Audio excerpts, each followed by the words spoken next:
Assalamualaikum, halo semuanya.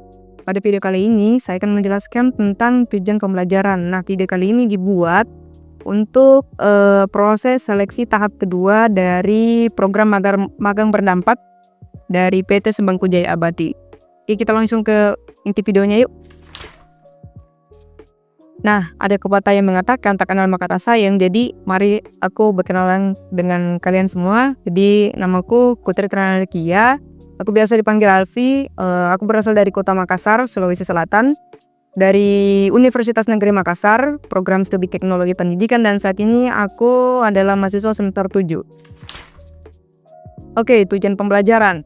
Penjelasan tujuan pembelajaran ini saya bagi atas 3 penjelasan. Yang pertama menurut Kem dan David E. Kapel, mereka menyatakan bahwa tujuan pembelajaran adalah suatu pernyataan yang spesifik yang diungkapkan dalam bentuk perilaku atau penampilan. Sedangkan menurut Omar Hamalik pada tahun 2005, beliau menyatakan bahwa tujuan pembelajaran adalah suatu deskripsi mengenai tingkah laku yang diharapkan tercapai oleh peserta didik. Dan definisi ketiga, definisi komprehensif, yaitu tujuan pembelajaran pada dasarnya adalah target atau sasaran spesifik yang ingin dicapai dalam suatu proses pembelajaran. Nah, pentingnya membuat tujuan pembelajaran. Yang pertama, tujuan pembelajaran yang dirumuskan di awal dengan jelas akan digunakan sebagai evaluasi keefektifan keberhasilan proses pembelajaran. Dan yang kedua, tujuan pembelajaran dapat digunakan sebagai kontrol dalam menggunakan batasan dan kualitas pembelajaran. Dan yang ketiga, tujuan pembelajaran dapat membantu dalam mendesain sistem pembelajaran ini. Dan yang keempat, tujuan pembelajaran digunakan sebagai pedoman atau panduan kegiatan proses pembelajaran tersebut. Nah, cara membuat tujuan pembelajaran yang jelas dan terstruktur. Menurut Umar Tirta Harja pada tahun 1987, beliau mengungkapkan bahwa teknis penyusunan tujuan pembelajaran dengan format ABCD atau audience, behavior, condition, dan degree. Nah, audience-nya itu adalah objek yang biasa kita kenal sebagai pelaku dalam pembelajaran. Dan behavior-nya itu adalah perilaku atau aktivitas suatu proses dalam pembelajaran. Dan yang ketiga itu condition, yang dimaksudkan itu adalah persyaratan yang perlu dipenuhi agar perilaku yang diharapkan itu dapat tercapai. Dan yang terakhir yaitu degree adalah tingkat penampilan yang dapat diterima oleh peserta didik setelah melalui rangkaian proses pembelajaran.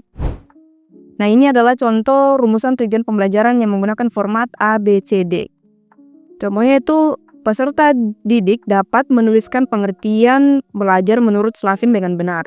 Kata peserta didik ini kita kategorikan sebagai audiens karena ini merupakan pelaku dari proses pembelajaran itu. Dan kata menuliskan pengertian belajar itu kita kategorikan sebagai behavior karena ini adalah aktivitas yang akan dilakukan peserta didik setelah proses pembelajaran, seperti itu. Dan yang ketiga yaitu menurut Slavin kita kategorikan sebagai condition karena ini merupakan suatu batasan. Jadi peserta didik tidak menulis pengertian belajar menurut ahli lain. Kata dengan benar itu kita kategorikan sebagai degree-nya. Nah, jadi kesimpulan yang kita dapatkan yaitu tujuan pembelajaran adalah sebuah capaian yang akan dicapai oleh peserta didik dalam suatu pembelajaran. Dan tujuan pembelajaran ini juga bisa kita gunakan sebagai pedoman pembelajaran agar pembelajaran tersebut bisa dilakukan secara terstruktur dan secara sistematis.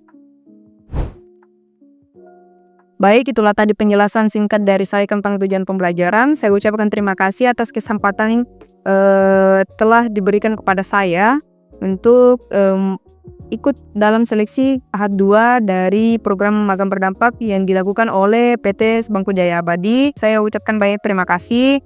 Saya berharap saya bisa lolos atau saya bisa lanjut ke tahap selanjutnya dalam proses seleksi magang berdampak ini. Itulah tadi penjelasannya. Sekian dari saya. Wassalamualaikum warahmatullahi wabarakatuh.